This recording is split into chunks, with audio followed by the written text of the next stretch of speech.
Romi bakar rusa di restoran baru, cadel atau enggak? Tahukah kalian bahwa sebagian dari orang cadel itu tidak dapat membedakan orang lain atau dirinya sendiri cadel atau tidak? Dan di dalam dunia medis, cadel ini sendiri disebut sebagai rotacisme. Masalahnya, sekarang terapis ataupun dokter masih mendiagnosis seseorang itu cadel atau tidak masih hanya dengan menggunakan telinga telanjang saja. Maka dari itu, di sini saya membuat aplikasi rotacisme analyzer menggunakan perhitungan digital signal processing yang tidak menggunakan machine learning dong pastinya.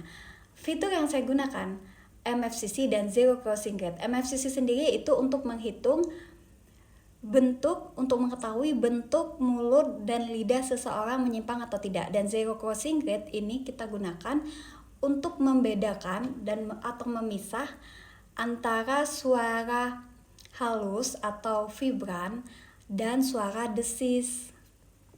Jadi seperti apa aplikasinya? Sebentar lagi akan saya demokan. Saya jelaskan dulu. Threshold yang saya gunakan ini atau ambang batas yang saya gunakan ini di MFCC saya menggunakan di ukuran 45,0.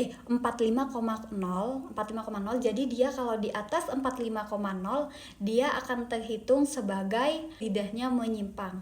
Dan kalau di bawah 45,0 dia akan terhitung normal. Dan untuk zero crossing rate sendiri saya menggunakan 0,09. Jika threshold di atas 0,09 maka akan dianggap desis. Seperti itu. Baik, kita mulai demonya. Di sini ada, kita bisa mulai rekam 3 detik. Kita klik file rekam. Dah. Lihat. Nah, seperti ini yang saya maksud. Di sini saya terdiagnosis cadel.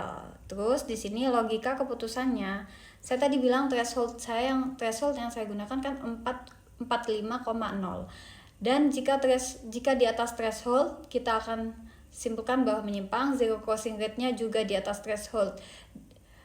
Di atas 0,09 maka kita sebutkan bahwa dia desis atau menyimpang. Dan keputusannya diagnosis saya cadel. Sekian aplikasi dari saya, semoga bermanfaat untuk Bapak Ibu dosen sekalian, dan semoga aplikasi saya dapat membuktikan bahwa perhitungan standar digital signal processing dapat berguna di dunia medis dalam perhitungan atau mendiagnosis kondisi cadel seseorang. Dan saya adalah Hartika Putri dari mahasiswa S2 Teknik Informatika ISTTS. Semoga aplikasi saya bermanfaat dan menginspirasi untuk teman-teman sekalian. Saya ucapkan terima kasih. NRP saya di sini.